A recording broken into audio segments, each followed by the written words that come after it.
Welcome to mid day debate. నేను హరి. ముందుగా mid day డిబేట్లో మనం చూసినట్లయితే ఏపీ వ్యాప్తంగా సంక్రాంతి సంబరాలు ఘనంగా జరుగుతున్నాయి. చిన్న పెద్ద తేడా లేకుండా ప్రతి ఒక్కరూ ఆట పాటలతో సందడి చేస్తున్నారు.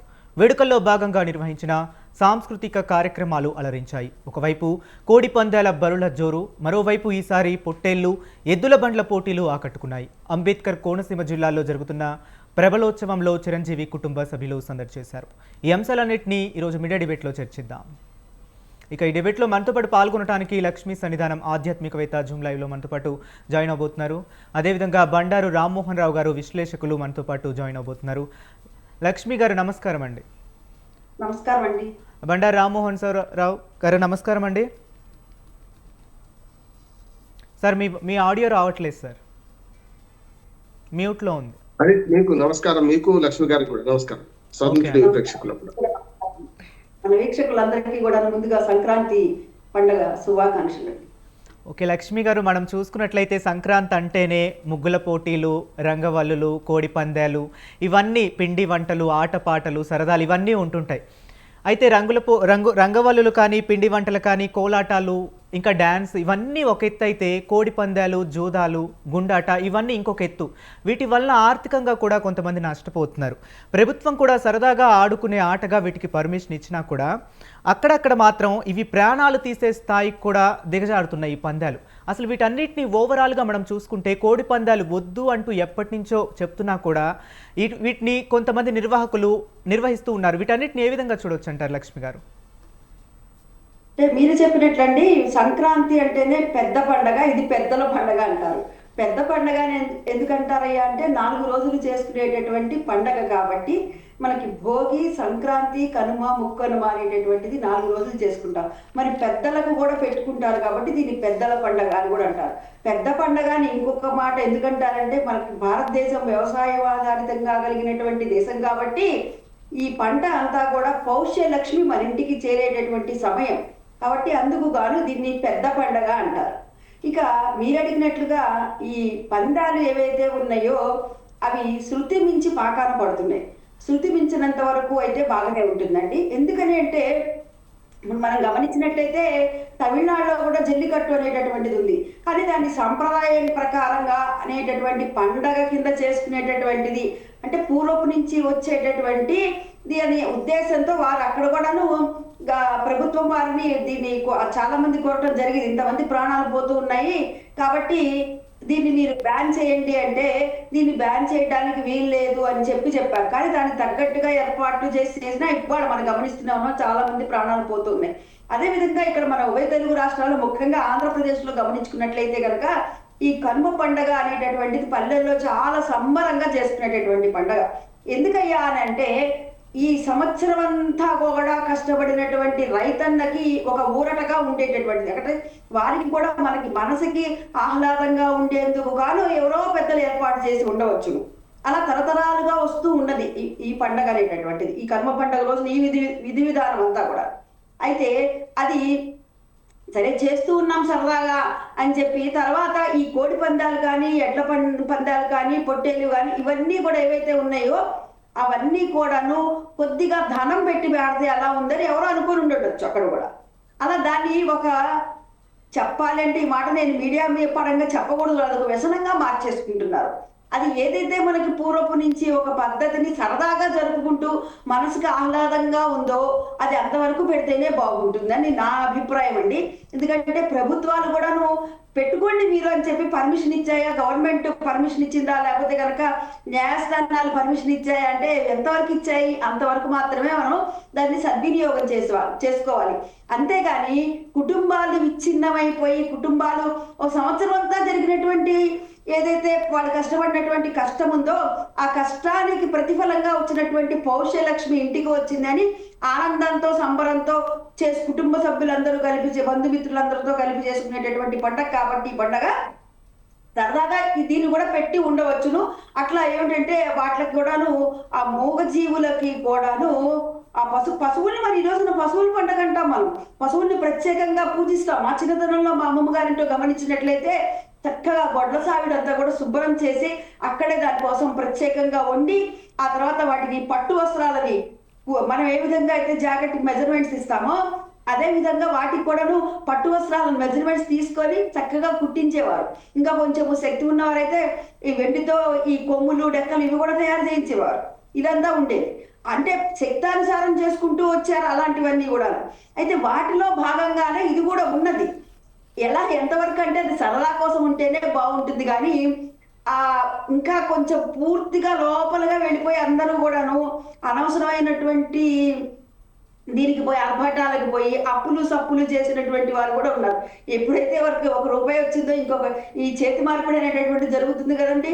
ఒకరి దగ్గరికి ₹1 వచ్చిందంటే ఇంకో చేతి నుంచి ఇంకొక రూపాయికి వెళ్ళినట్టే కదా. అలా మరి దాన్ని ఎంతవరకు అంటే అంతవరకు మాత్రమే చేయాలనేటటువంటిది నా భావన అండి. ఎప్పుడూ కూడా సరదాగా చేసుకోవాలి. పూర్వపు నుంచి వచ్చేటటువంటివి ఏవైతే ఉన్నాయో మనవి అన్ని కూడా పోగొట్టుకోకుండా ఎంతవరకు అంటే అంతవరకు ఒక గీత పెట్టుకొని చేస్తే బాగుంటుంది అని నా అభిప్రాయం అండి. ఓకే లక్ష్మి గారు. రామ్మోహన్ రావు గారు, మనం చూసుకున్నట్లయితే చెప్పండి హరీష్. కోడి పందాలు అంటేనే కృష్ణా, గోదావరి, గుంటూరు ఎక్కువ ఈ జిల్లాలో నిర్వహిస్తుంటారు. మనకున్న సమాచారం ప్రకారం చూసుకున్నట్లయితే భీమవరంలో దాదాపు 3 కోట్ల రూపాయలు పెట్టి ఈ కోడి పందాలకి వెచ్చించారు. అయితే మనం చూసుకుంటే ఇంత పెద్ద మొత్తంలో ఇన్వెస్ట్ చేయడం ఎంతవరకు సబమంటారు? మామూలుగా చూసుకున్నట్లయితే మిడిల్ క్లాస్ పీపుల్ ఎక్కువగా ఈ కోడి పందాలు నిర్వహించుంటారు. ఇంత పెద్ద మొత్తంలో ఇన్వెస్ట్ చేయడం అనేది వీరికి ఆర్థికంగా నష్టం కలిగించదంటారా? హరీష్ గారు, మీకు లక్ష్మీ సన్నిధానం గారికి అట్లాగే మనకు స్వతంత్ర ప్రేక్షకులందరికీ నమస్కారం. అట్లాగే ఈ 3 పండుగల శుభాకాంక్షలు, కనుమ పండుగ శుభాకాంక్షలు.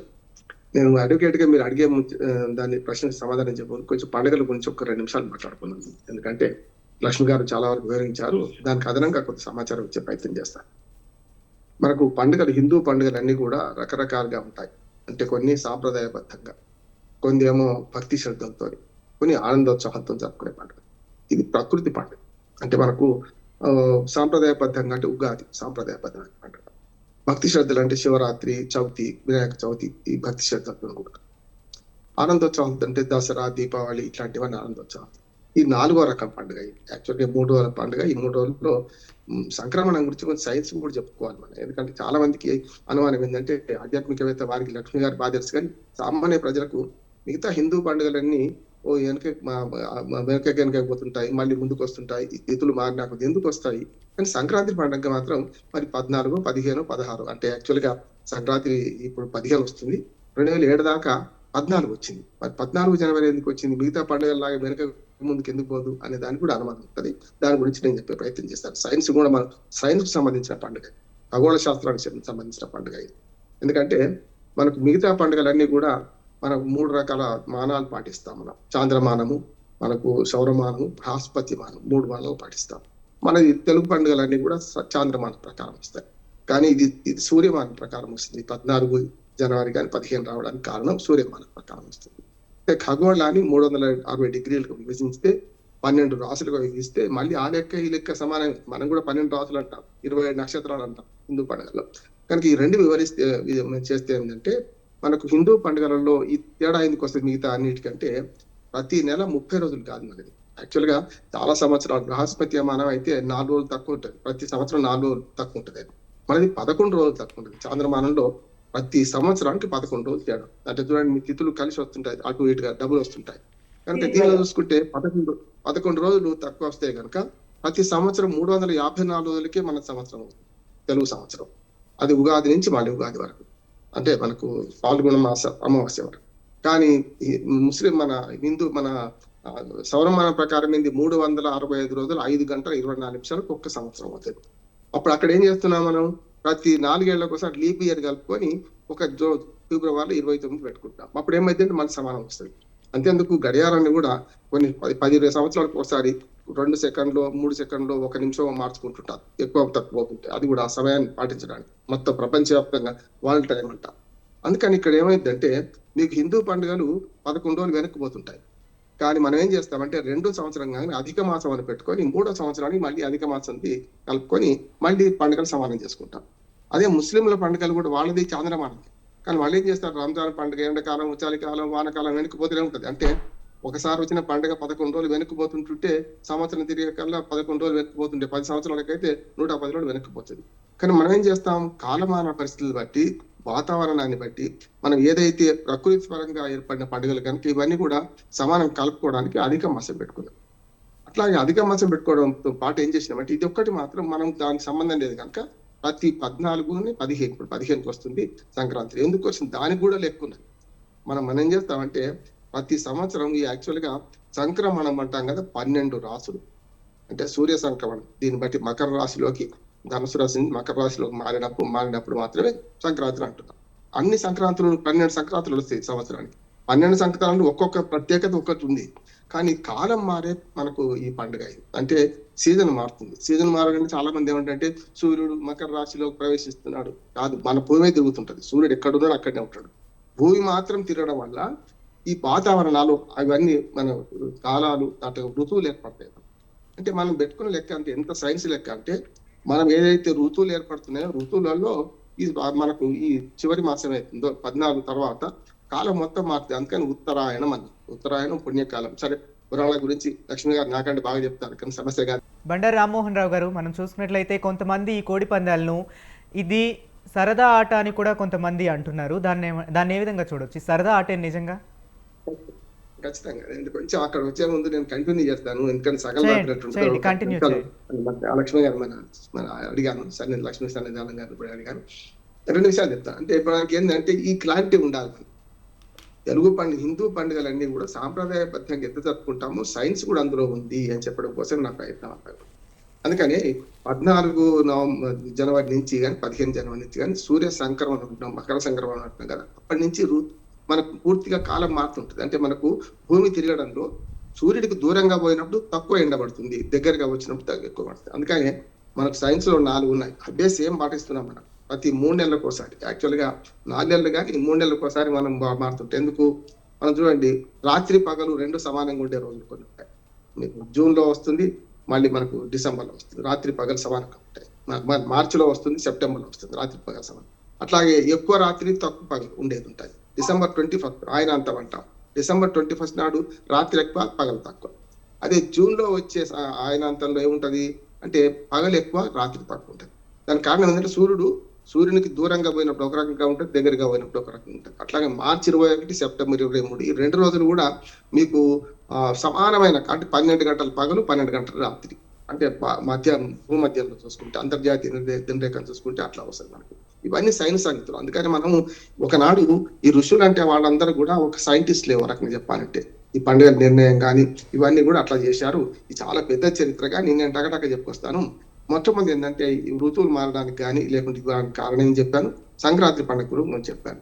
మిగతా వాళ్ళు ఏంటంటే చాంద్రమానం పాటించే వాళ్ళు 11 రోజులు వెనక్కిపోతుంటారు కనుక ముస్లింలకు మనకున్న తేడా అది.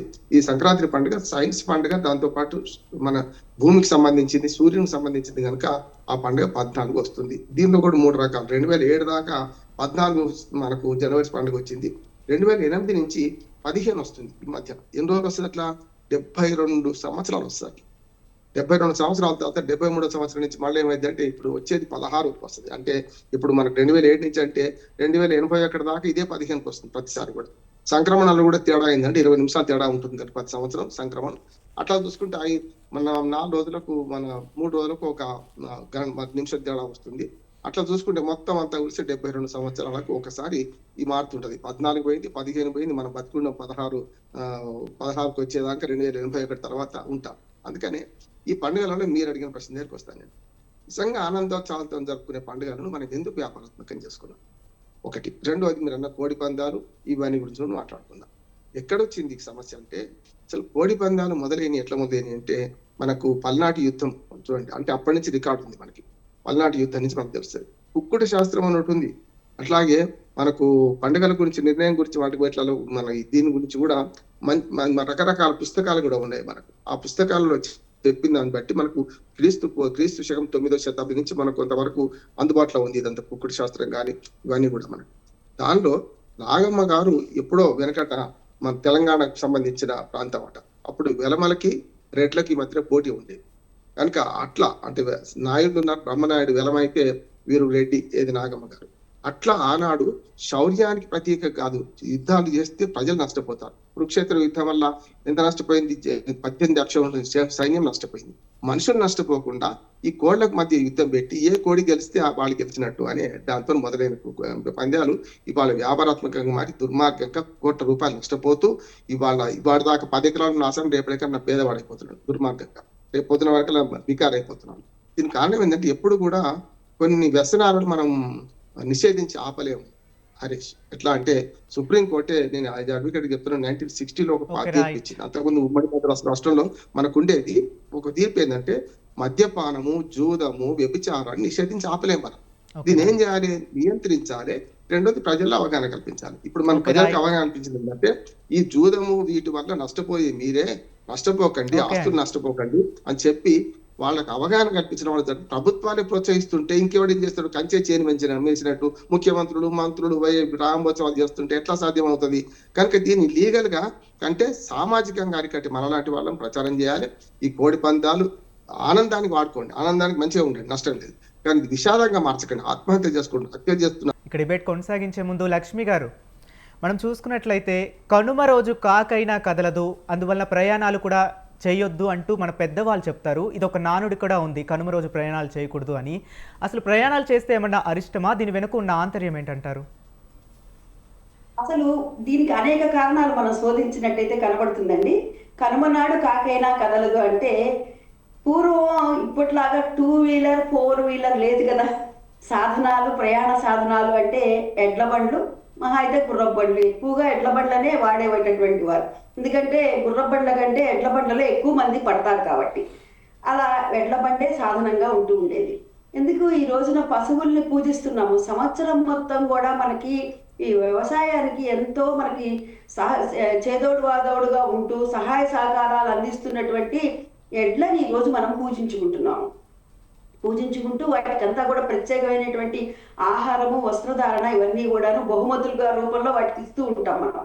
అలాంటప్పుడు పూజిస్తూ వాటిని ప్రత్యేకమైనటువంటి గౌరవ స్థానం ఇస్తూ ఉన్న రోజున మరలా వీటిని తీసుకెళ్లి ఎడ్ల బండితోనే మనకు వచ్చినటువంటి ఇంటికి వచ్చినటువంటి బంధుమిత్రులందరినీ కూడా తీసుకెళ్లి దింపడానికి, ప్రయాణ సాధనంగా వాడటానికి ఇష్టపడేవారు కాదు. ప్రయాణ సాధనం అంటే ఎడ్ల బండే ఉండేటటువంటిది కాబట్టి అది ఒక కారణం. ఇంకా రెండవది, ఈ పెద్దలకి పెట్టుకుంటూ ఉంటారు కదా. పెద్దలకి పెట్టినప్పుడు ఏమవుతుంది, అక్కడ కికిరిపిండం అనేటటువంటిది పెడతారు, చిన్నది. అది కాకికి పెడతారు కదా ఆహారం కింద. ఎప్పుడైతే కాకి ఆహారం కోసం వెతుకుతూ ఉంటుంది కదా, కాకి ఇల్లు తిరుగుతూ ఉంటుంది కదా. అట్లా కాకుండా ఎవరింటి దగ్గరికైతే వెళుతుందో ఎక్కువగా ఆ ఇంటి దగ్గరే ఉంటూ ఉంటుంది. ఎందుకంటే ఈరోజు ఖచ్చితంగా ఆహారం అక్కడ దొరుకుతుంది. ఎందుకని పెద్దలకి పిండం అనేటటువంటిది పెడతారు కదా, ఆహారం పెడతారు కదా, ఇది కాకి తీసుకుంటుంది కదా. ఇంకా అందుకని ఈ కాకి వేరే చోటకి ఆహారం కోసం కదలవలసినటువంటి పని లేదు, అక్కడే ఉండొచ్చు అనేటటువంటిది ఇక రెండవ కారణం. ఇంకా మూడవది మనం గమనించుకున్నట్లయితే కనుమనాడు కాకైనా కదలదు అని అంటే మన ఇంటికి వచ్చినటువంటి బంధువులు ఎవరైతే ఉన్నారో, సాధారణంగా కొత్తగా వివాహమైనటువంటి అమ్మాయిని, అల్లుడిని, వియ్యంకుల వారిని, వియ్యపురాల్ని అందరినీ కూడా మనం ఇంటికి కొత్త పండగ, పెద్ద పండగ అని చెప్పి ఆహ్వానిస్తాం. ఆహ్వానించినప్పుడు ఏమవుతుంది, భోగి నాడు వచ్చారనుకోండి, భోగి ఒక రోజు అవుతుంది, రెండో రోజు పండగ అవుతుంది, ఇది మూడో రోజు కనుమ అవుతుంది కదా. కనుమ నాడు మూడో రోజు నాడు పంపించడం ఎందుకు అని చెప్పి మూడో రోజు వెళ్ళకూడదని ఆ మాట, ఎందుకంటే ఎట్లాంటివే ఉండవలే అని అంటారని కనుమ నాడు వద్దులే, కనుమ నాడు కాకైనా కదలదు కాబట్టి మనం కూడా మీరు కూడా వెళ్ళకండి, ఇక్కడే ఉండండి అని చెప్పి 3 రోజులు ఉంచేవారట. అందుకని చెప్పి కనుమనాడు కాకైనా కదలదు కాబట్టి మనం కూడా వెళ్ళొద్దు అనేటటువంటిది మాట అక్కడి నుంచి వచ్చింది. అయితే కాకి ఎందుకు వెళ్ళదయ్యా అని అంటే ఇది కారణం, దానికి ఆహారం దొరుకుతుంది కదా, అందుకని చెప్పి కాకి ఎక్కడికి కదలదు, ఉన్న చోటనే ఉంటుంది అని చెప్పి. అది ఇన్ని కారణాలు ఉన్నాయండి. వచ్చినటువంటి వియ్యంకులు, వియ్యపురాలు ఎవరైతే ఉన్నారో వారందరితో కూడా మరి కొత్తవారు కదా, వారితో కూడా బంధుత్వం ఏర్పడి స్నేహ సంబంధం ఏర్పడాలి అంటే 4 రోజులు ఉన్నట్లయితే వారితో కలిసిమెలిసి ఉంటుంటే వీరి యొక్క భావాలు వారి యొక్క భావాలు వీరికి కూడాను బాగా అవగతమవుతాయి. అందుకు గాను ఈ విధంగా చెప్పి ఉండవచ్చు. ముఖ్యంగా నేను అనుకోవటం అయితే మటుకు కనుమనాడు కాకైనా కదలదు అంటే నేను చెప్పాను, మొట్టమొదటే ఎడ్ల బండికి అలాంటివే సాధనాలు ఉండేవి కాబట్టి ఒకటి, రెండవది కాకి ఎలాగో ఆహారం పెడతాం కాబట్టి అది ఎక్కడికి వెళ్ళవలసినటువంటి పని లేదు అని. ఇన్ని కారణాలు ఉన్నాయండి కనుమనాడు కాకైనా కదలదు అని అనడానికి కారణం ఇది. ఓకే లక్ష్మి గారు, అలాగే మనం చూసుకున్నట్లయితే సంక్రాంతికి పెద్దవాళ్ళకి స్మరించుకుంటానే చనిపోయిన మన పితృదేవతలు ఎవరైతే ఉంటారో వారిని స్మరించుకుంటూ వారికి ఇష్టమైన ఆహార పదార్థాలు నైవేద్యంగా సమర్పించడం, లేకపోతే వాళ్ళకి బట్టలు పెట్టడం ఇలాంటివన్నీ చేస్తూ ఉంటారు. అయితే ఇది సంక్రాంతి రోజు చేయాలా, కనుమ రోజు చేయాలా, భోగి రోజు చేయాలా? అసలు వాళ్ళకి పెట్టడం వల్ల మనకి ఒరిగేది ఏంటంటారు? పితృదేవతలని ఎవరైతే గనక వాళ్ళని స్మరించుకుంటూ వారికి తిలతర్పణాలు వదులుతారో, వారి పేరు మీద దాన ధర్మాలు చేస్తారో వారికి ఒరిగేది ఏమిటయ్యా అంటే వంశవృద్ధి అనేటటువంటిది జరుగుతుంది. మనం ఇచ్చేటటువంటి తిలతర్పణాలు ఏవైతే ఉన్నాయో వాటి ద్వారా వారికి ఆహారం అందుతుంది. ఆహారం అంది తద్వారా వారి వంశంలో మనకి ఇట్లాంటి ఆహారం ఇస్తున్నారా, వీళ్ళ వంశం బాగుండాలరా, మన వంశం బాగుండాలరా, వంశవృద్ధి జరగాలరా అని చెప్పి మన పితృదేవతలు, దేవతల కంటే కూడా ఎక్కువ శక్తి ఉండేటటువంటిదే పితృదేవతలకని చెప్తూ ఉంటారు పెద్దలు.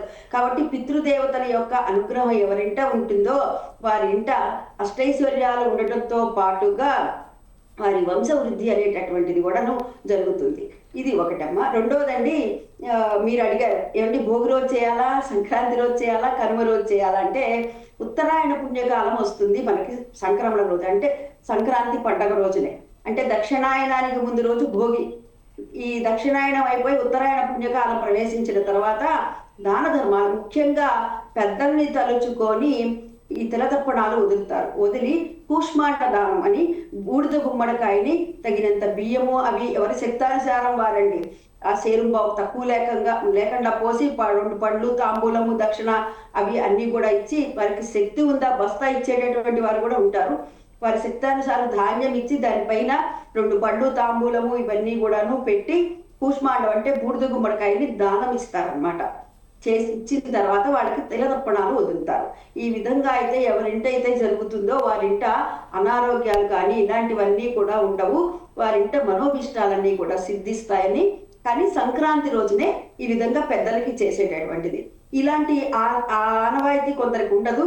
మామూలుగా పెద్దలకి ఫోటోల దగ్గర వారి పేర్లు మీరు చెప్పి వస్త్రాలు పెట్టుకుంటారు. ఇంకా కొంతమంది బయటికి వెళ్ళి వారి పేరు మనసులో తలుచుకొని దాన ధర్మాలు చేస్తూ ఉంటారు. వస్త్రదానం కావచ్చు, అన్నదానం కావచ్చు, ఈ విధంగా ఏదైనా సరే శక్తానుసారంగా దాన ధర్మాలు అనేటటువంటిది చేస్తూ ఉంటారు.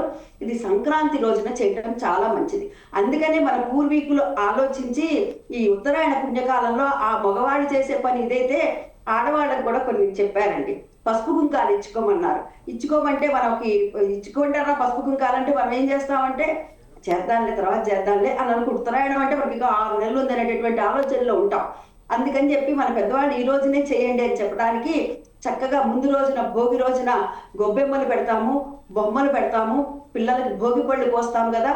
ఆ తర్వాత రోజులు కూడా చక్కగా బొమ్మలు 3 రోజులు ఉంచమన్నారు. అందుకే భోగి రోజు, పండగ రోజు, కనుమ రోజు 3 రోజులు ఉంచి ఈ మధ్య రోజును కూడాను 3 రోజులు పేరంటం చేయండి. కనీసం ఈ ఒక్క రోజైనా సరే చేయండి. అలా చేయడం వల్ల మన ఇంటికి వచ్చినటువంటి ముత్తైదులకి బొట్టు పసుపు అన్ని ఇచ్చి తాంబూలాలు ఇచ్చుకోండి అని చెప్పారు. ఈ పెద్దలకు పెట్టుకోవడం ఇవన్నీ కూడాను పండగ నాడే చేసుకోవాలండి. అయితే కొన్ని ప్రాంతాల వాళ్ళు నాకు చెప్తూ ఉంటారు, ఏమంటే మాకు మటుకు పూర్వీకుల నుంచి కనుమ నాడే చేస్తామండి, ఎందుకో మరి మాకు తెలియదండి. మా ఇంట్లో మా పెద్దవాళ్ళని మేము అడిగితే కానీ మనకు సాధారణంగా పండగ రోజే చేస్తారు, కానీ మనకి వరకు పూర్వం నుంచి ఉన్నటువంటిది ఆనవాయితీ ఏమిటయ్యా అలవాటు అని అంటే కనుమ నాడే చేస్తామని చెప్తూ ఉంటారండి. అది వారి ప్రాంతాచారం, ఇంటి ఆచారం అనుకోవచ్చు. ఇప్పుడు సంక్రాంతి రోజా, కనుమ రోజా ఏది మనం నిర్ణయించుకోవచ్చు అంటారు? సంక్రాంతి రోజే అండి. సంక్రాంతి రోజే చేసుకోవాలంటారు. సాధారణంగా అందరూ చేయవలసినటువంటిది సంక్రాంతి రోజే. ఎవరైనా వాళ్ళకు అయితే ఒకటి నేను చెప్పానా ఇంకోరు చెప్పారా కాదు, మనకి అనేక ఆచారాలు ఉంటాయి. ఇంటి ఆచారం, దేశాచారం, కాలాచారం, శిష్టాచారం అని ఈ విధంగా మనకి అనేక ఆచారాలు ఉంటాయి. కానీ వారి ఇంటి ఆచారం పెద్దలు ఎవరైతే ఉంటారో వారు ఏది చెప్పారో దాన్నే మనము పరంపరగా అనుసరించవలసినటువంటి ఆవశ్యకత ఎంతో ఉందండి. ఓకే లక్ష్మి గారు. రామ్మోహన్ రావు గారు, మనం చూసుకున్నట్లయితే ఇప్పుడు కోడి పందాలు నిర్వహిస్తున్నప్పుడు కోడి కాళ్ళకి కత్తుల్ని కడుతుంటారు. ఈ కత్తుల్ని బండి యొక్క సైలెన్సర్స్ ఉంటాయి కదా, ఆ స్టీల్తో తయారు చేస్తారు. 6 సార్లు వీటిని కొలిమిలో కాల్చి మరీ షార్ప్గా తయారు చేస్తుంటారు. అసలు కోడి పందాలు నిర్వహించడమే తప్పు, అలాంటిది వాటికి ఇటువంటి షార్ప్ ఆబ్జెక్ట్స్ని కట్టడం వల్ల అక్కడ ఉండే వాళ్ళకి ప్రమాదకరం కూడా అయి ఉండొచ్చు. కానీ ఎందుకు ఇలాంటివి చేస్తున్నారంటారు? ఈ కత్తులు కట్టడం కూడా కొత్తగా ఎందుకు చెప్పాను కదా, 9వ శతాబ్దం నుంచే మనకు పల్నాటి యుద్ధంలో చూస్తుంటే మీకు పద్యాలు ఉన్నాయి, పాటలు ఉన్నాయి. అప్పటివన్నీ కూడా చూస్తే అప్పుడు కూడా వంకర కత్తులు అంటే ఇప్పుడు మనకు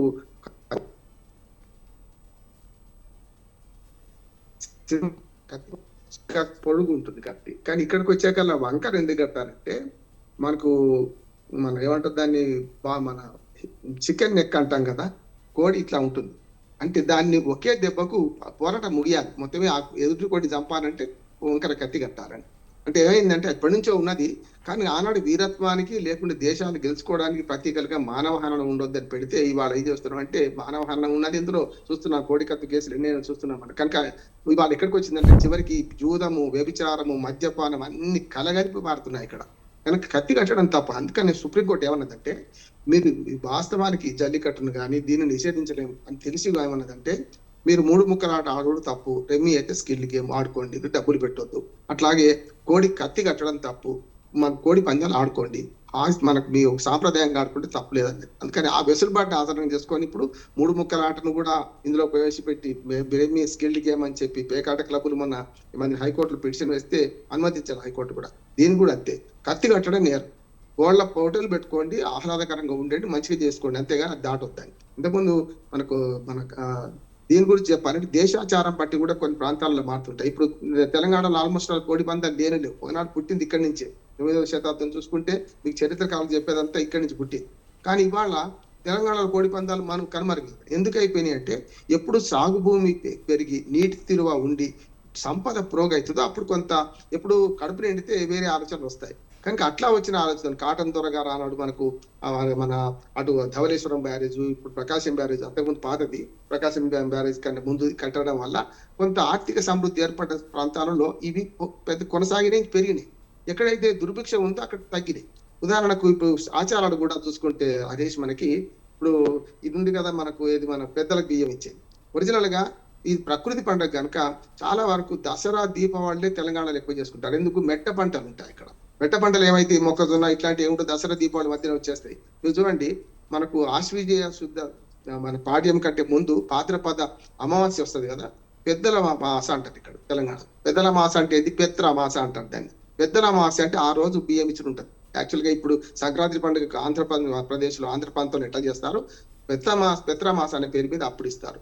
అంటే మన పండుగలలో తొలి ఏకాదశి నుంచి మొదలుకొని ఒక రౌండ్ తిరిగితే మళ్ళీ తొలి ఏకాదశి దాకా పండుగలు ఎట్లా వస్తాయో కొన్ని ప్రాంతాలను బట్టి ఆచారాలు మారుతాయి. మా అత్తగారు చేశారంటే నేనే చేస్తానంటే ఇంటి ఆచారం. ఇంతకుముందు మన లక్ష్మి గారు చెప్పారు కదా, గృహాచారం. మా అత్తగారు చేసిన నేను కూడా అదే చేస్తున్నా అని. నేను ఒకసారి మధ్యన పిల్లి తద్దినం కథ రాశాను, ఈ మధ్యన చదువుతాను. ఏం లేదు, మా తాతగారు పిల్లిని కట్టేసి తద్దిన పెట్టి నేను కూడా పెడతానని మనవాడు. ఎందుకు అంటే ఆ పిల్లి డిస్టర్బ్ చేస్తుందని వాళ్ళ తాతగారు దాని మొదలాన్ని కట్టేసిండట. కట్టేస్తే అది చూసి నా పిల్లి చచ్చిపోయింది. తర్వాత తండ్రి ఏం చేసిండు, వీళ్ళ తండ్రి చిన్నప్పుడు మనవాడు చూసింది ఏంటంటే, అరే పిల్లి చచ్చిపోయింది ఎట్లా, మరి మా నాన్నగారు చేశారు కదా, నా పిల్లిని ఇంకోటి కొత్తగా కొనుక్కొచ్చి దాన్ని మళ్ళీ సాదుకొని కట్టేసిండట. మనవాడికి వచ్చినట్లు ఆ పిల్లి చనిపోయింది. ఈ మనవాడు ఏం చేశాడు, ఆ పిల్లిని అసలు పెళ్లికి తద్దినానికి ఏం సంబంధం లేదు. కొన్ని దేశాచారాల నుంచి ఇట్లాంటి కొన్ని మూఢనమ్మకాలు కూడా ఒకటి ఆచారం. పిల్లి లేకుండా తద్దినం కాదు అనే ఒక కథ ఉంటుంది వెనకటి వాళ్ళు. అట్లాగే ఇందులో కూడా ఆచారాలు చేర్చబడతాయి. ఎప్పుడు కూడా ఆచారాలు, సాంప్రదాయాలు చేర్చబడతాయి. చేర్చిన దానికి సైన్స్ ఉన్న దానికి ఒప్పుకుంటాం, లేని దానికి తీసేస్తుంటారు. దేశాచారాలను బట్టి నడుస్తుంటది. ఇక్కడికి వచ్చే కల్లా ఇవాళ కోడి పందాల మనకు ఉత్తేజం ఇచ్చే కోడి పందాలు కాస్త వ్యవసాయక దేశం కనుక మనకు పంటల పండుగగా జరుపుకోవాల్సిన దీన్ని మెల్లమెల్లగా కమర్షియల్ అయిపోయి అది మీడియా కూడా రావడం వల్ల, మీడియా తప్పు కాదు, కత్తితో మీడియా సెల్ ఫోన్ కానీ మీడియాని కానీ చాలా మంది అవమానిస్తారు. నేను అట్లా అవమానించాను.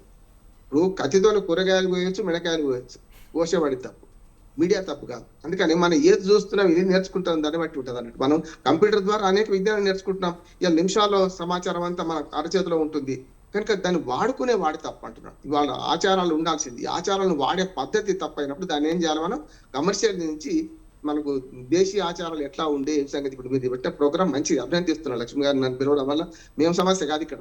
ఇవాళ ఇటువంటి దాన్ని మన విజ్ఞానాన్ని ప్రజలకు చెప్తున్నాం చూడు, ఇది మంచిది. ఇప్పుడు ఈ టీవీ మాధ్యమం ద్వారా మంచి అయిందా చెడ్డ అయిందా, మంచి అయింది కదా. అందుకని చెడు తొందరగా నేర్చుకుంటారు ప్రజలు. ఎప్పుడైనా కూడా మంచిని ఆలస్యంగా నేర్చుకుంటారు, చెడు తొందరగా పాకుతుంది. మంచిని ప్రమోట్ చేయడానికి ఇట్లాంటి మీ ఛానల్ ద్వారా ప్రచారం చేస్తే మంచిది అంటున్నాను. అందులో కోడి కత్తి కట్టడం చట్టపరంగా తప్పు. కోడి పందాలు పెట్టుకోవచ్చు, కానీ మీరు డబ్బులు పెట్టవద్దు, కత్తులు కట్టవద్దు అని సుప్రీంకోర్టు ఆర్డర్ ఉంది. దాన్ని పాటిస్తున్నాం ఎవరైనా. ఇవాళ జనమల్లో జాతరమల్లో అన్నట్టు జనం ఎక్కడ ఉంటే, జనం ఎటువైపు ఉంటే ఓటు బ్యాంక్ రాజకీయాల కోసం ఈ రాజకీయ నాయకులు ఏం చేస్తారంటే వాళ్ళే పడిపోతుంటారు. కానీ రాజకీయ పార్టీలు కానీ రాజకీయ నాయకులు కానీ సమాజాన్ని మార్చే సాధనాలుగా ఉండాలి. ఎప్పుడు కూడా సమాజాన్ని మంచి వైపు మళ్ళించే సాధనాలుగా ఉండాలి. వాళ్ళు తప్పు చేస్తున్నారు కనుక వాళ్ళ వెంబడి మనం పోదామంటే ప్రభుత్వానికి రాజులకు అట్లాగే పాలకులకు ప్రజలకు తేడా ఏముంది? ఎప్పుడు కూడా ఓ చెడు ఆకర్షించే క్రమంలో మన పిల్లలు మందలిస్తాం, చెడు తప్పు అంటాం కదా, మనమే చెడు చేసినాం అనుకోండి, అప్పుడు పిల్లలు కూడా అదే దారిని దొక్కుతారు కదా. ఆవు చేయలేము వస్తే దూడ గట్టిన మేయదు కదా. అందుకే రాజకీయ నాయకత్వం నేను విమర్శిస్తున్నా ఏంటంటే పాలకులు మొదలు మారాలి. పాలకులు ఏం చేయాలి? ప్రజలకు ఆదర్శంగా ఉండాలి. యథా రాజా తథా ప్రజ అన్నారు కనుక రాజులు బాగుంటే ప్రజలు కూడా బాగుంటారు, సుభిక్షంగా రాజ్యం కూడా సుభిక్షంగా ఉంటుంది. దాని వైపు మళ్ళించే ప్రయత్నం చేయాలి. ఇవాళ ఈ పండుగలు వ్యవసాయ పండుగ కనుక మొదటి రోజు నుంచి మొదలుకొని 3 రోజుల పండుగలు చూసుకుంటే మీరు అన్ని పంటలు వస్తాయి హరీష్ గారు. 9 రకాల పంటలు, నవధాన్యాలు మనం గొప్పమని పెట్టి చుట్టూ దారం కట్టి పెడతాం కదా, అంతటా ఈ తెలంగాణ ఆంధ్ర అంతటి ఉన్నది. దాంట్లో ఏంటంటే కొత్త పంటలన్నీ కూడా మేము ఇక్కడ పెట్టి మీకు సమర్పిస్తున్నాం, భూదేవికి సమర్పిస్తున్నాం అని చెప్పి చేయడం. గొబ్బెమ్మలో కూడా ఒక ఆచారం ఉంది, గొబ్బెమ్మలో కూడా సైన్స్ ఉన్నది, ఆవు పేడలో సైన్స్ ఉన్నది. ఇవన్నీ మనం అర్థం చేసుకునే దాన్ని బట్టి ఉంది. అన్ని మూఢనమ్మకాలు చెప్పాను కదా, పిల్లి కథ చెప్పాను కదా, 10వ పిల్లి కథ మూఢనమ్మకం. కానీ అదే నమ్మకాలలో, రకరకాల నమ్మకాలలో మనం ఏది హేతుబద్ధంగా ఉన్నది, మన హేతువాది అంటే నాస్తికుడు కాదు, హేతుబద్ధంగా ఉన్నది. ఇక్కడ లైట్ వేస్తే, ఇక్కడ స్విచ్ చేస్తే లైట్ వెలుగుతుంది, అది హేతుబద్ధత. ఇక్కడ నుంచి అక్కడ వైర్ ఉంది, లేకుంటే రిమోట్ ఉంది కదా. అట్లానే మన హేతుబద్ధతతో ఆలోచిస్తే మన పండుగలను పరమార్థం సరిగ్గా అర్థమవుతుంది. దాన్ని పండుగలను వికృతంగా చేసుకోవద్దు. పండుగలను ఇంకో రకంగా సాంప్రదాయబద్ధంగా పాటిస్తూనే ఆధునిక కాలంలో మారుతుంటాయి. ఇప్పుడు అభిరుచులు మారుతుంటాయి, సైన్స్ టెక్నాలజీ వచ్చింది, కొన్ని పదాలు పోయినాయి, కొత్త పదాలు చేరుతున్నాయి, మన భాషలు కూడా చేరుతున్నాయి. భాషా సంక్రమం అవుతుంది, సంస్కృతి సంక్రమం అవుతుంది. ఈ సంక్రమం మనకు హైబ్రిడ్ ఎప్పుడు కూడా డెవలప్మెంట్ వైపు పోవాలి కానీ తిరోగమనంలో ఉండొద్దు. దానికి ఈ 3 రోజుల పండుగను అద్భుతంగా మనం చేసుకోవాలి. కానీ కోడికత్తులు కట్టి ఇవాళ ₹1,00,00,000 చేతులు మారి ఇవాళ వ్యభిచారం కూడా అంటున్నా నాకు నడుస్తున్నది. వ్యభిచారము, మద్యము, మాంసాహారం అన్ని రకాలుగా నడుస్తున్న క్రమంలో ప్రభుత్వాలు కంట్రోల్ చేయలేకపోతున్నాయి. అట్లాగే జల్లికట్టును కూడా సుప్రీంకోర్టు ఇచ్చినా ఆగలే కదా. అందుకని ఇవాళ మనకు కర్మనాడన్న కనీసం పశువులను హింసించొద్దంటే యాక్చువల్లీ ఇవాళ ఎక్కువ హింసిస్తున్నాం. మాంసం, మద్యం అన్ని వాళ్ళే ఏర్లేపడుతుంటాయి. నిజంగా పూర్వాచారం పెట్టింది ఏంది? మనకు భూతదయ అంటారు. భూతదయ ఒక్క మాట చెప్పి ముగిస్తాను. భూతదయ ఎందుకు అంటే ప్రతి మనిషి, ప్రతి జీవికి కూడా ఆహార, నిద్ర, భయం, ఐతనాలు 4 ఉంటాయి, సహజాత లక్షణాలు. సహజాత లక్షణాలతో పాటు సమాన ధర్మాలు కూడా ఉంటాయి. అన్యాయం చేయొద్దు, అబద్ధం ఆడద్దు, అసత్యం పలకరాదు, ఇట్లాంటివి కూడా అందరికీ పాటించాల్సిన అవసరం ఉంటుంది. కనుక మనం భూతదయ పాటించాల్సిన మనమే ఈ పని చేస్తుంటే మాంసాహారం తప్పు కాదు నేను అంటలేదు. ఈ ఒక్క రోజైనా సరే మనం పశువులను హింసించొద్దు, పక్షులను హింసించొద్దు. వాటికి అవసరమైతే ప్రకృతి భూతదయ చూపించి ఆహారం పెట్టాలి అనే దానికి మంచి పండుగను వికృతంగా మార్చుకుంటున్న మన ప్రజలను సంస్కరించుకోవాల్సిన అవసరం ఉంది. మనం తప్పుదారి పోతే మనం సంస్కరించుకోవాల్సిన అవసరం ఉంది. అట్లయితేనే మనకేమంటారు, మన ఈ పరంపర అంటే మనకు సమాజ పరంపర కొనసాగుతుంది. సమాజ పరంపరలో వెనుకకు పోవద్దు, ముందుకే పోవాలి. అంటే వర్తమానంలో జీవించాలి. గతాన్ని గురించి ఆలోచించవద్దు, భవిష్యత్తు పట్ల ఆందోళన చేస్తుంది. ఇప్పుడు కూడా గతం పునాదుల మీద వర్తమానం నడుస్తూ భవిష్యత్ దర్శనం చేసినప్పుడు మాత్రమే మానవ. డిబేట్ కొనసాగించే ముందు రామ్మోహన్ రావు గారు, మనం చూసుకున్నట్లయితే ప్రతిపాడులో కొద్దిసేపటి క్రితమే మనం చూసుకున్నాం, కోడి కత్తులు కట్టడం వల్ల కోళ్ళు బెదిరి అక్కడ ఉన్నటువంటి వీక్షకులు ఎవరైతే ఉన్నారో వాళ్ళ మీద కోళ్ళు దూకేశాయి. దానివల్ల ఆ కోళ్ళ కత్తులు ఏవైతే ఉన్నాయో వాళ్ళ గుచ్చుకొని గాయాలయ్యడం కూడా జరిగింది. అయితే వీటన్నిటికీ కూడా హైకోర్టు అనుమతినివ్వకపోయినా కూడా ఈ పోలీసులు కూడా అక్కడ ఉండి ప్రేక్షక పాత్ర వహిస్తున్నారు. దీన్ని అసలు ఏ విధంగా చూడొచ్చు అంటారు? అంటే కొన్ని చెప్పాను కదా, మనకు సుప్రీంకోర్టు స్వయంగా మద్యపానము, జూదము, వ్యభిచారము ఇట్లాంటి నిషేధించి ఆపలేదు, నియంత్రించాలి. అంటే ప్రజలకు కావాలి. మీరు అనేది చాలా చిన్న సంఘటన. మీరు చూసుకుంటే అంటే సంఘటన అంటే తప్పేం కాదు. జల్లికట్టులో నిన్న 30 మంది గాయపడ్డారు, 10 మంది తీవ్రంగా ప్రాణాయ పరిస్థితులు ఉన్నారు. మనకు చిత్తూరు అంటే ముఖ్యంగా తమిళనాడు ప్రాంతానికి తగిన మనకు బార్డర్లో ఉన్న మనకు నెల్లూరు, చిత్తూరు ఈ ప్రాంతం, కొంత అనంతపురం అయితే బెంగళూరు దగ్గర పక్కన. ఒక్క నిమిషం అండి. ఇప్పుడు పోలీసులు వీటన్నిటిని అడ్డుకోవాలి, కానీ వాళ్ళు ఎందుకు అక్కడ ప్రేక్షక పాత్ర వహిస్తున్నారు ఒక మూలం నించొని? అంటే ఎందుకు అడ్డుకోలేకపోతున్నారు వాళ్ళు? ముఖ్యమంత్రులు, స్పీకర్లు, డిప్యూటీ స్పీకర్ మన రఘురామరాజు గారు ఏం చేశారు? ఆయన ప్రారంభించాడు. ఎక్కడ ఏం చేస్తారు? పోలీసులు నిమిత్త మాట్లాడతారు. ఇప్పుడు పోలీసులు ఎవరు? బ్యూరోక్రాట్స్ అంతా ప్రభుత్వం చెప్పినట్టు వినాల్సిందే, అంటే రాజ్యం చెప్పినట్టు వినాల్సిందే. వాళ్ళే స్వయంగా ఈ పందాలను ప్రారంభించి వస్తుంటే వీళ్ళు ఎవరిని అడ్డుకోవాలి? ఏం చేయాలి చెప్పండి? నిజమే, చట్ట ప్రకారం కేసులు పెట్టాలి. ఎంతమంది మీద కేసులు పెట్టాలి? 50,000 కంటే నగదు ఎక్కువ చేతులు దొరికితే చట్టం ఏం చెప్తుందంటే దాని మీద ఈ 50,000 ఎక్కడి నుంచి డ్రా చేసినా అడగాలి. అంతే కదా. బ్యాంక్ రూల్స్ ఏం చెప్తున్నాయి? నగదును 50,000 కంటే జమ చేయడానికి వీలు లేదు. ఒక్కసారి ₹1,00,000 జమ చేస్తా అంటే తీసుకోడు మాట, లేకపోతే 2 పేర్ల మీద 3 పేర్ల మీద చేయాలి. అటువంటిది హవాలా మనీ కట్టల కట్టలు అక్కడ లెక్క పెడుతుంటే, నోట్లు లెక్క పెట్టడానికి మిషన్లే వాడుతుంటుంటే రాజకీయం ఏం చేస్తున్నట్టు, ప్రభుత్వం ఏం చేస్తున్నట్టు లెక్క చూస్తున్నాం కదా. అందుకని కంచె చేను వేస్తుంది ఇక్కడ. చేసిన పోలీసులు ఏం చేస్తారు అంటున్నారు. ఒక్కటే కాదు, ఇప్పుడు మీరు పశువుల బల పరీక్షల్లో కూడా చాలా వరకు బండరాళ్ళు కట్టి వాళ్ళు చేస్తుంటారు కదా. దానిలో కూడా పశువులు మీదకి వచ్చినప్పుడు, లేకపోతే పశువులు అదుపు చేయడానికి ఇప్పుడు 2 కోడెతో వాటిని విడిచేసి వాటి మీద దాన్ని స్వారీ దాన్ని యొక్క అదుపు చేసి కొమ్ములతో పట్టుకొని చేస్తుంటారు కొందరు యువకులు. అప్పుడు కూడా గాయపడ్డ సందర్భాలు, చచ్చిపోయిన సందర్భాలు ఉన్నాయి అంటున్నాను. ఇవన్నీ నిషేధిస్తున్నారా అంటే నిషేధించారు. జల్లికట్టు నిషేధము, కానీ ఆగుతుందా? కోడి పందాల నిషేధము ఆగుతుందా? మద్యపానం లాగా నేనేమంటున్నానంటే, కొంతవరకు ఇప్పుడు ఈ నిషేధం మనకి కోర్టు ఆర్డర్ని బట్టి అన్న కొంతవరకు ఏం చేయాలంటే, మీరు కోడి పందాలు చేసుకోండి, కానీ డబ్బులు ఉండొద్దు, ఇవి ఉండొద్దు అని చెప్పాలి. మద్యపానాన్ని మనం ఏం చేస్తున్నాం? లీగలైజ్ చేసినాం కదా. అంటే మనకు లీగల్ లిక్కర్, ఇల్లీగల్ లిక్కర్ అంటే, లీగల్ లిక్కర్ అంటే వేరే ఉండదు. అంటే పన్ను కడితే లీగల్ లిక్కర్. అంటే వైట్ మనీ, బ్లాక్ మనీ అంటే కూడా అంతే. వైట్ మనీ అంటే తెల్లగా ఉంటుంది, బ్లాక్ మనీ నల్లగా ఉంటుంది, ఉండదు కదా. పన్నులు కట్టిన డబ్బు అయితే వైట్ మనీ, పన్నులు ఎగబెడితే బ్లాక్ మనీ అంటాం. ఇక్కడ నా ఉద్దేశం ఏంటంటే, ఇప్పుడు ఇట్లా జరుగుతుంది కనుక ఈ కోడి పందాలను కానీ, గుండాట తప్పు. మరి గుండాటలో మరి ఇంకా ఘోరం ఉన్నది, మోసాలు కూడా జరుగుతుంటాయి. కోడి పందాలను డబ్బులు లేకుండా, ఏదైతే బెట్టింగ్ లేకుండా, కత్తులు కట్టకుండా జరుపుకునే అవకాశం ఇవ్వాలంటున్నాడు. లీగల్గా ఇస్తే నిజంగా లీగల్గా చేసుకునే వాళ్ళకి సమస్య రాదు.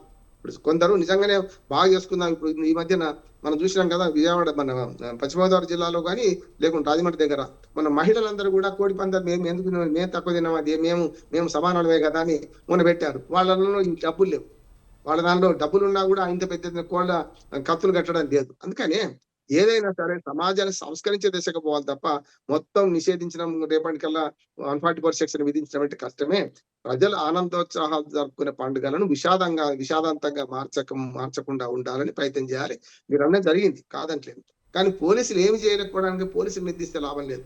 రాజకీయమే అట్లా నడుస్తున్నప్పుడు, రాజకీయ పార్టీలో రాజకీయ నాయకత్వం, ప్రభుత్వంలో పెద్దలే దాన్ని ప్రోత్సహిస్తున్నప్పుడు, మేము చేసుకుంటాం, ఎవడాటం వస్తారో చూస్తా అని వాళ్ళు అంటున్నప్పుడు, ఒక ఉప ముఖ్యమంత్రికో ఒక శాసన స్పీకర్కో మంత్రులకో అడ్డం పోయే ధైర్యం ఎవరైనా చేయగలుగుతారో? రేపటికల్లా వాడు శంకరగిరి మాన్యాలు పట్టాల్సి వస్తారు పోలీసులు. అందుకని చూస్తూ ఊరుకుంటున్నారు.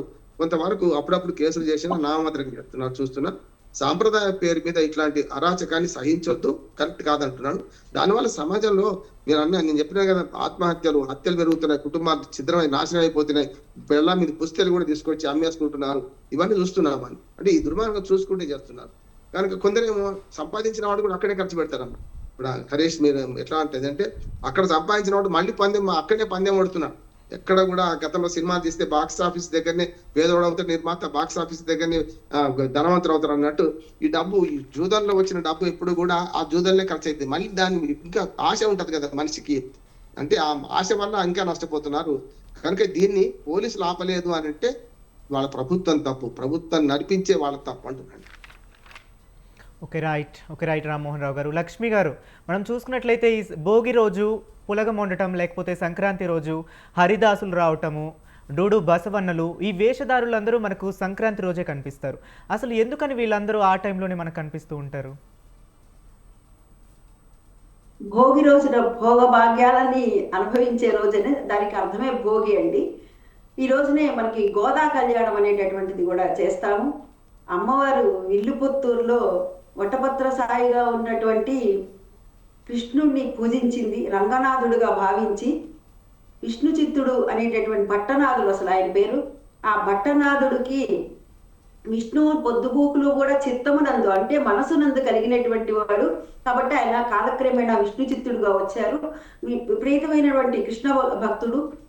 తమిళనాడులో విల్లుపుత్తూరు అనేటటువంటి గ్రామంలో ఉంటూ ఉంటారు వారు ప్రతిరోజు కూడా మాలలు అన్ని తులసి మాలలు కట్టి ఆ మాలలన్నీ కూడా స్వామికి తీసుకెళ్లి సమర్పిస్తూ ఉంటారు. ఆ విధంగా ఒక రోజున తులసి వనాన్ని అంతా కూడా శుభ్రపరుస్తూ ఉన్నారు. శుభ్రపరుస్తూ ఉన్నప్పుడు అందులో నుంచి అయోనిజగా వచ్చింది అమ్మవారు. అరే ఆడపిల్ల దొరికింది అని చెప్పి గోదా అని పేరు పెట్టుకున్నారు. ఆ తర్వాత గోదా కాస్త కాలక్రమేణా గోదాగా మారింది. ఆ తర్వాత దాన్ని తెలుగువారి దేవి చేర్చారని చెప్తూ ఉంటారు పెద్దలు. అలా గోదాదేవి అనేటటువంటిది ఆ పిల్ల పెరిగి పెద్దదవుతోంది. తండ్రి ఏ విధంగా అయితే మాలికలు కట్టి స్వామికి సమర్పిస్తూ ఉన్నారో అదే విధంగా ఆ పిల్ల కొంచెం పెద్ద అయిన తర్వాత నేనే కడతాను నాన్నగారు అని చెప్పి మాలికలన్నీ కూడా కడుతూ మాలలు కడుతూ స్వామికి ఇస్తున్నాను కదా, మరి స్వామికి వేసేటప్పుడు అది బాగుందా లేదా అని చెప్పి ముందు నేను వేసుకోవాలని చెప్పి ఆమె ధరించిందట. రోజు ధరించి ఆ విధంగా వాళ్ళ నాన్నగారు తీసుకువెళ్ళేటటువంటి ఆ బుట్టలో పెడుతూ ఉండేదట. పెడుతూ ఉన్నప్పుడు ఒక రోజు వాళ్ళ నాన్నగారు తీసి చూస్తుంటే అందులో ఒక బారు వెంట్రుక వచ్చిందట. వెంట్రుక వస్తే చూసి అమ్మాయిని అడిగారట, ఏమ్మా అంటే, రోజు నేను ఈ విధంగా చూసుకొని అలంకరించుకొని నాకు బాగుంది అంటే ఆ స్వామికి సమర్పిస్తున్నానంటే, తప్పమ్మా అట్లా అంటే ఆ విధంగా మాల అల్లి అందులో పెడుతుందట తను ధరించకుండా. అది తీసుకొని వెళ్ళి విష్ణు చిత్తుడు స్వామికి సమర్పిస్తే స్వామి చెప్తారట ఆ భక్తుడితో, అంటే భగవంతుడు ఎప్పుడు కూడాను భక్తుడికి భక్తితో కొలిసినటువంటి నిజమైనటువంటి నిశ్చలమైనటువంటి నిర్మలమైనటువంటి భక్తితో కనుక కొలిచినట్లయితే వారికి వెంటనే కనిపిస్తారు అని చెప్పే మాటకి నిదర్శనమే ఇది. సరే నాయనా, నువ్వు మీ అమ్మాయి ఏ విధంగా అయితే రోజు వేసుకుంటోందో ఆ విధంగా వేసినవే నాకు ఇష్టం అని చెప్తారట.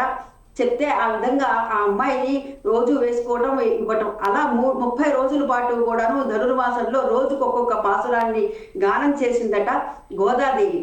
అందుకని చెప్పే మనకి అందుకు ప్రతీకగానే గొబ్బెమ్మలు పెడుతూ ఉంటాము. గొబ్బెమ్మలు ఒకటి పెట్టం మనం, ఒకటి మధ్యలో పెద్ద గొబ్బెమ్మ పెట్టి చుట్టూ చిన్నవి పెడుతూ ఉంటాము. అవి ఏంటంటే మధ్యలో ఉన్నటువంటిది గోదాదేవి గాను, చుట్టూ ఉన్నటువంటిది గోప బాలికలుగా పెడుతూ ఉంటాము. ఇక ఆ రోజు నుంచి 4 రోజుల పాటు అయిన తర్వాత అక్కడ రాజుగారికిను అదేవిధంగా అక్కడ పురోహితులకి కూడాను కనిపించిందట. అర్చకులకి కూడా స్వామి ఎక్కడ శ్రీరంగంలో ఉన్నటువంటి రంగనాథుడు వీరికి కల్లో కనబడి, ఇలా ఫలానా చోట ఈ అమ్మాయి ఉంది, ఆ అమ్మాయిని తీసుకొని రండి అంటే ఈ విష్ణు చిత్తుడు అందరూ కలిసి అమ్మాయిని తీసుకొని వెళ్ళారట. ఆ రోజున అక్కడే స్వామి శ్రీ రంగనాథుడు ఈ గోదాదేవిని వివాహం చేసుకున్నారని నాటి నుంచి నేటి వరకు కూడా మనము గమనించినట్టయితే ఇప్పటికీ కూడాను విల్లిపుత్తూరులో మనం చూడవచ్చు. ఎక్కడైతే అమ్మవారు అక్కడ లభ్యమైందో, అయ్యో నిజంగా సీతామ్మవారు ఏ విధంగా నిజంగా వచ్చారో అదే విధంగా అమ్మవారు కూడా రావటం జరిగింది. అక్కడ ఈ రోజుకి మనం వెళ్ళి చూడవచ్చు. అందుకు ప్రతి సంవత్సరం కూడా మనము గోదా కళ్యాణం అనేటటువంటిది దేవాలయాల్లో జరుపుతూ ఉంటారు. కొంతమంది అయితే ఇళ్లలో జరిపేటటువంటి ఆనవాయితీ కూడా కొందరికి ఉంటుందండి. అందుకు గొబ్బెమ్మలు అనేటటువంటిది పెడుతూ ఉంటాము. ఇక హరిదాసులు అనేటటువంటి వారు కేవలం ఇప్పుడు రావటంలో ఉన్నటువంటి ఆంతర్యం ఏమిటి అంటే, వారికి ఈ 4 రోజుల పాటు కూడా ధాన్యం మన ఇంటికి వస్తుంది కదా, ధాన్యం వచ్చినప్పుడు మనమే కాదు మనతో ఉన్నటువంటి వారందరూ కూడా పంచుకొని తీసుకోవాలి అనేటటువంటి యోచనతో మన పూర్వీకులు ఏర్పాటు చేసి ఆ వృత్తిని ప్రోత్సహించడం కోసమని ఈ హరిదాసులకు ఇచ్చేటటువంటి వారు. ఆ హరికి ప్రతీక ఈ హరి అని చెప్పి నమ్మిక. వారు అక్షయ పాత్ర పట్టుకుంటారు చూసారా, పాండవులకు సూర్యుని నుంచి వచ్చినటువంటి అక్షయ పాత్రగా భావించి ఆ అక్షయ పాత్రలో ఎవరైతే గనక వేస్తారో వారింట కూడా ధనధాన్యాలు అన్నిటికీ కూడాను లోటు లేకుండా ఉంటుంది, అక్షయంగా ఉంటుంది, క్షయం లేకుండా ఉంటుంది అని చెప్పి ప్రతీకగా వారు మోసేటటువంటిది అంతా కూడాను భూమిని అంతా భారాన్ని మోస్తున్నాడు విష్ణువు అని చెప్పి భావనగా ఆ అక్షయ పాత్రలో వేస్తే మనకి కూడా అక్షయంగా వస్తుంది అని చెప్పి నేను గమనించినట్లయితే ఎవరైతే వస్తూ ఉంటారో వారు మన ఇంటి నుంచి ఇంకో పక్కింటికి వెళ్లే లోపల మనం చాటలో పట్టుకుని ఉండేవారు. ఆ చిన్నతనంలో పల్లెటూరులో విపరీతంగా మనకు కనపడుతూ ఉండేది. మేము చూస్తూ ఉండేవాళ్ళం. ముందుకు వెళ్ళిపోకూడదు అనేవారు. ఎందుకని అంటే ఎవరైతే మన ఇంటి నుంచి పక్కింటికి వెళ్ళారో మళ్ళా రండి, మేము రావటం ఆలస్యమైందని చాటలో పట్టుకొని వచ్చి బియ్యం వేస్తామన్నా ఇవ్వరు. బియ్యం కాదు, బంగారం వేస్తామన్నా తిరిగి వెనక్కి రారండి, ముందుకు వెళ్ళిపోతూ ఉంటారు. హరిలో రంగ హరి అంటారు, హరి అనరు, హరి అంటూ ఉంటారు అనమాట.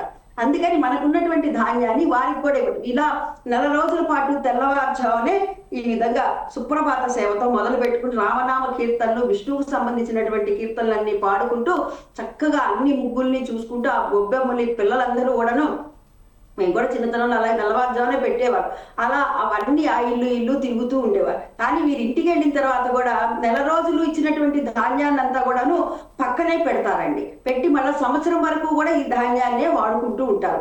ఎవరికి ఏ ధాన్యం వస్తే ఆ ధాన్యం అండి. కొందరికి వరి రావచ్చు, ఇంకొకరికి గోధుమలు రావచ్చు, ఇంకొకరికి మినుములు రావచ్చు, ఇంకొకరికి పెసలు రావచ్చు. ఎవరికి ఏ పంట వస్తే ఆ పంటనంతా కూడాను వారికి ఇస్తుండే, అంటే సంవత్సరానికి సరిపోయినటువంటి గ్రాసం అంతా కూడాను వారికి ఇవ్వటం అనేటటువంటిది ఉంటుంది. అదే కాదండి, ఇంకొకటి కూడా ఉంది ఇందులో. మనకి మొట్టమొదటిగా వరి కోస్తారు చూసారా, ఆ వరి కంకులు కూడాను వీటిలో మిగతా ధాన్యంతో కలపరు. ఆ వరి కంకుల్ని ప్రత్యేకంగా తీసుకొచ్చి ఆ అమ్మమ్మ గారింట చూసేదాన్ని, తాతమ్మ గారి ఊర్లో కూడా చూసేదాన్ని. మొట్టమొదటి పాలేళ్ళు తెచ్చి అయ్యగారు అమ్మగారు ఇవి వేరేనండి మొట్టమొదటి కంకులు అనేది, వాటిని మటుకు వీటిలో కలపరు, ఇంకెవరికి ఇవ్వరు. వాటిని ఏం చేస్తారంటే గుమ్మాలకు వేలాడదీసేవారు. ఎందుకని అలా వేలాడదీస్తున్నారని అడిగేవాళ్ళం మేము. అడిగితే అవి పిచ్చుకలు అవి తింటూ మనకి ఇవాళ ఈ మొత్తం ఈ రేడియేషన్ ప్రాబ్లం వల్ల ఈ రేడియేషన్ వల్ల అసలు మనకు అసలు పిచ్చుకలు అనేటటువంటిది కనిపించట్లేదు. పూర్వం బాగా విపరీతంగా పిచ్చుకలు తిరుగుతూ ఉండేవి. వాటి కోసం భూత యజ్ఞం అని చెప్పి. ఇక హరిదాసులకు ఇచ్చేటటువంటిది మటుకు ఎందుకు ఇస్తారంటే నెల రోజుల పాటు కూడా వారు గానం వారు కూడా తిరిగి ఈ గానాలు చేస్తూ ఉంటారు. అంటే ఇక్కడ వారి కృతజ్ఞతని తెలుపుతూ ఇస్తూ చేసేటటువంటి గానమే గానమని. తర్వాత మనం గమనించినట్లయితే తిరుమలలో కూడా నెల రోజులు కూడా సుప్రభాత సేవ సమయంలో రోజుకు ఒక్కొక్క పాసురాన్ని కూడా పట్టిస్తూ ఉంటారు. అక్కడ నెల రోజులు సుప్రభాత సేవ ఉండదు. ఆ సుప్రభాత సేవలో రోజుకు ఒక్కొక్క పాసురము కూడాను పట్టిస్తారు. అయితే ఈ హరిదాసు కూడాను కనుమరుగైపోతున్నారు. గత సంవత్సరము హైదరాబాద్ లోనే ఒక చోట నన్ను పిలిస్తే నేను గెస్ట్ గా వెళ్ళానండి. ఇక్కడే పల్నాడు నుంచి సత్తెనపల్లి నుంచి ఒక్క నిమిషం చెప్తానండి, ఆపిస్తాను. మన పల్నాడు సత్తెనపల్లి నుంచి తీసుకొని వచ్చారు ఒక పెద్ద ఆయన, 70+ ఉన్నాయి. ఆయనకి హార్ట్ కి ప్రాబ్లం కూడా వచ్చి స్టంట్ అది కూడా వేశారట. అయినా కానీ వారికి దాని మీద ఉన్నటువంటి మమకారంతో వారు అక్కడికి వచ్చారు. అదే చెప్తున్నారు, మా కుటుంబంలో ఎవరూ లేరమ్మా, నేను పోయినానంటే నా తర్వాత ఎవరూ లేరమ్మా. అట్లాంటి వృత్తుల్ని కాపాడుకోవాల్సినటువంటి బాధ్యత మన మీద ఉందండి. ఇదే కాదండి, తోలుబొమ్మలాటలు అవన్నీ కూడా, ఆ తోలుబొమ్మలాటలు వేయటం వల్ల రామాయణ భాగవతాలు కూడా మొత్తం అంతా కూడా తెలుస్తున్నాయండి. అలా తెలుసుకున్నటువంటి వాళ్ళల్లో ఒకదాన్ని నేను కూడా అని చెప్పి, ఈ కళలు అనేటటువంటిది ఏమి కనుమరుగకూడదు అని నా భావన. లాస్ట్ అండ్ ఫైనల్ ఒక క్వశ్చన్ అండి లక్ష్మి గారు, ఏంటంటే ఇప్పుడు ఉత్తరాయణం దక్షిణాయనం అని 6 నెలలు అంటూ విభజిస్తారు. అయితే ఉత్తరాయణంలో చనిపోయిన వాళ్ళు స్వర్గానికి వెళ్తారు లేదా నరకానికి వెళ్తారంటే కూడా ఒకటి ఉంది. అయితే అమావాస్య రోజు చనిపోయిన వాళ్ళకి ఇంకొక జన్మ అంటూ ఉంటుందా ఉండదా అండి? అట్లా ఏముండదు. సంచిత కర్మలు, ఆగామిక కర్మలు, ప్రారంభ కర్మలు అని కర్మలు అనేటటువంటిది ఉంటాయి. వారు చేసుకున్నటువంటి కర్మలు ఏవైతే ఉన్నాయో ఆ కర్మల్ని బట్టే వారికి పాపపుణ్యాలు అనేటటువంటిది వస్తుంది. వారికి ఆ తర్వాత స్వర్గమా ఇంకొకట అనేటటువంటిది కూడా మనం చేసినటువంటి ఈ పుణ్యం అకౌంట్ ఏదైతే ఉందో అదే ఆ బ్యాంక్ బ్యాలెన్స్ అదే నిర్ణయిస్తుందండి. అమావాస్య రోజు పోయినటువంటి వారికి అయ్యో వారికి నరకానికి వెళ్ళిపోతారేమో ఇలాంటివి అస్సలు అనుకోవాల్సినటువంటి పనేమీ లేదండి. అమావాస్య రోజున మనకి తర్పణాలు కూడా విడుస్తారు. అదే కాకుండా మీరన్నట్టుగా ఉత్తరాయణంలో ఉన్నటువంటి వారికే మనకి స్వర్గ ద్వారాలు తెరిచి ఉంటాయా, సప్త ద్వారాలు అని అంటే దక్షిణాయనంలో పోయినటువంటి వారికి ఉంటుంది, ఉత్తరాయణంలో పోయినటువంటి వారికి ఉంటుంది. అయితే భీష్ముడు అందుకని చెప్పి అంబసయ్య మీద ఉత్తరాయణం కోసం ఎదురు చూశారు అన్ని రోజుల పాటు అని చెప్పి ఒక మాట చెప్తూ ఉంటారు పెద్దలు. అది కూడా ఒక కారణం అవ్వచ్చు. అయితే ఈ దక్షిణాయనం పోయినటువంటి వారు గనక ఏదైనా కర్మల వలన వారు ఇంకా వేరే చోట ఉన్నట్లయితే గనక ఈ ఉత్తరాయణంలో పూర్తిగా స్వర్గద్వారాలు 7 కూడా తెరుచుకొని ఉంటాయి. అదే వైకుంఠ ద్వారం నుంచి కూడాను వీరికి లోపలికి ప్రవేశం ఉంటుంది. ఆ ప్రవేశానికి అర్హత కల్పించేందుకు గాను మనవంతుగా మనం చేయవలసినది ఏమిటయ్యా అంటే ఈ తర్పణాలు విడవటం, వారి పేరు మీదటువంటి దాన ధర్మాలు ఏవైతే ఉన్నాయో అవి చేయటం వలన పూర్తిగా వారికి ఆ అర్హత అనేటటువంటిది వస్తుంది అని. అయితే అమావాస్య రోజు చనిపోయిన వాళ్ళకి ఇంకొక జన్మ అంటూ ఉండదంటారా? అది నిజమేనంటారా? అది నిజమేనండి. చాలా మంది పెద్దలు చెప్పేటటువంటి మాట కూడా అదేనండి. ఓకే రైట్ అండి. థ్యాంక్ యూ అండి లక్ష్మీ సన్నిధానం గారు, అలాగే బండారు రామ్మోహన్ రావు గారు, థ్యాంక్ యూ అండి. చూసారు కదా, ఇది ఇవాల్టి మిడ్ డే డిబేట్. మరో అంశంలో మరో మిడ్ డే డిబేట్తో మళ్ళీ కలుసుకుందాం. అంతవరకు చూస్తూనే ఉండండి స్వతంత్ర న్యూస్.